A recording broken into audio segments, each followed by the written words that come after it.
Hi friends, जय जगन्नाथ। मु प्रीतिमयी। आज मु आपण मानकु यूट्यूब विषय किसी कहबाकू चाहूची।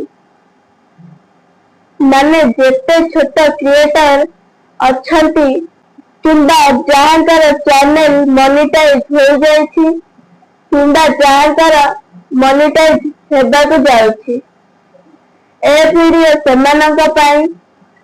ସେଥିପାଇଁ ପ୍ଲିଜ ଭିଡିଓକୁ ସ୍କିପ ନ କରି ଶେଷ ପର୍ଯ୍ୟନ୍ତ ନିଶ୍ଚୟ ଦେଖନ୍ତୁ।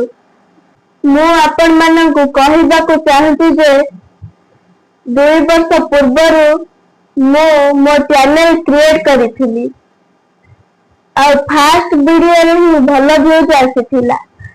ସେତେବେଳେ ମତେ ଟିକେ ମୋଟିଭେସନ ମିଳିଲା, ମୁଁ ବହୁତ ଖୁସି ହୋଇଗଲି।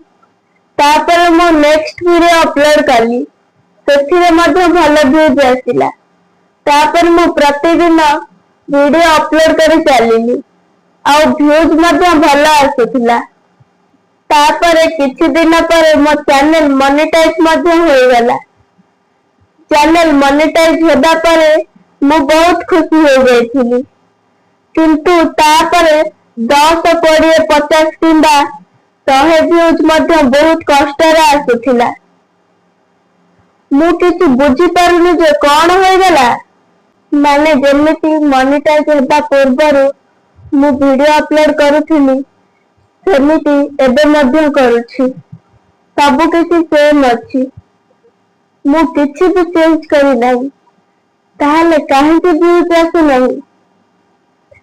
ତାପରେ ମୁଁ ଭାବିଲି चलो ठीक ଅଛି, वीडियो अपलोड करी चलिबी। आज नहले काली भ्यूज निश्चय आसीबो।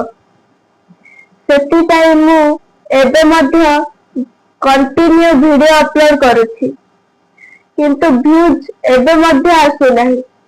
सत कहिबाकू गले ମୁଁ କିଛି ବୁଝି ପାରୁନି ଯେ मोनेटाइज हेबा पर एमिति कौन चेंज हो गला जे मोनेटाइज हेबा पर ମୁଁ ତ ବହୁତ ଖୁସି ହୋଇ ଯାଇଥିଲି, କିନ୍ତୁ ଏବେ ସେମିତି କିଛି ବି ଫିଲ୍ ଆସୁନାହିଁ।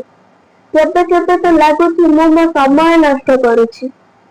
କିନ୍ତୁ ଚାଲ ଠିକ ଅଛି, କିଏ ଜାଣେ ଆଗକୁ କିଛି ଭଲ ହୋଇଯିବ। ହୋଇପାରେ ସବୁ କ୍ରିଏଟର ମାନଙ୍କ ସହିତ ଏମିତି ହୋଇଥାଏ। ମୁଁ ଅନେକ ଥର ଭାବିଛି ଯେ ୟୁଟ୍ୟୁବରେ ଭିଡିଓ अपलोड କରିବା ଛାଡ଼ିଦେବି, କାରଣ ଯେତେବେଳେ ମେହନତର କିଛି ଫଳ ମିଳେନି ସେତେବେଳେ ବହୁତ କଷ୍ଟ ଲାଗେ ଯେମିତି ୟୁଟ୍ୟୁବରେ ଭିଡିଓ ବନେଇବା ମୋ ଦ୍ୱାରା ହେବନି। କିନ୍ତୁ ପୁଣି ଭାବେ ଯଦି ଆଜି ଛାଡ଼ିଦେବି କାଲିକି କିଛି ଭଲ ହେବାକୁ ଥିବ ତ ହୋଇପାରିବ ନାହିଁ। ସେଥିପାଇଁ ମୁଁ ଏବେ ମଧ୍ୟ ଭିଡିଓ ବନେଇ अपलोड କରୁଛି, କାରଣ ସବୁ ବଡ କ୍ରିଏଟର ମାନେ କେବେ ଛୋଟ କ୍ରିଏଟର ହିଁ ଥିଲେ।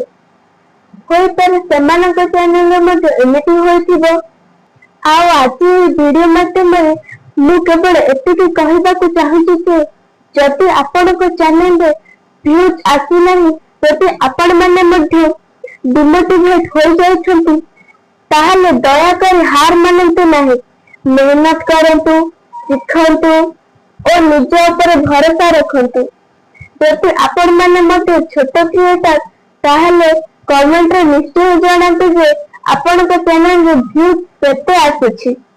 ଯଦି ଆପଣଙ୍କୁ ଭିଡିଓଟି ଭଲ ଲାଗିଥାଏ ତାହେଲେ ଭିଡିଓକୁ ଲାଇକ୍ କରନ୍ତୁ, ଚ୍ୟାନେଲକୁ ସବସ୍କ୍ରାଇବ କରନ୍ତୁ ଏବଂ ବେଲ ଆଇକନ ତ ନିଶ୍ଚୟ ପ୍ରେସ୍ କରନ୍ତୁ, କାରଣ ଆପଣଙ୍କର ଗୋଟେ ଛୋଟ ସପୋର୍ଟ ଆମ ପରି ଛୋଟ କ୍ରିଏଟର ମାନଙ୍କ ପାଇଁ ବହୁତ ବଡ ମୋଟିଭେସନ ହୋଇଥାଏ। ଯେଉଁମାନେ ୟୁଟ୍ୟୁବରେ ଷ୍ଟ୍ରଗଲ କରୁଛନ୍ତି ସେମାନଙ୍କୁ ଗୋଟେ କଥା କହିବି, କେବେ ବି ହାର ମାନନ୍ତୁ ନାହିଁ। ଆଜି ନହେଲେ କାଲି ଭଲ ସମୟ ନିଶ୍ଚୟ ଆସିବ। ନିଜ ଉପରେ ଭରସା ରଖନ୍ତୁ। ଚାଲନ୍ତୁ ସମସ୍ତେ ସମସ୍ତଙ୍କୁ ସପୋର୍ଟ କରିବା। ରହିଲି, ପୁଣି ଦେଖା ହବା ଆଉ ଗୋଟେ ନୂଆ ଭିଡିଓରେ। ନମସ୍କାର, ଜୟ ଜଗନ୍ନାଥ।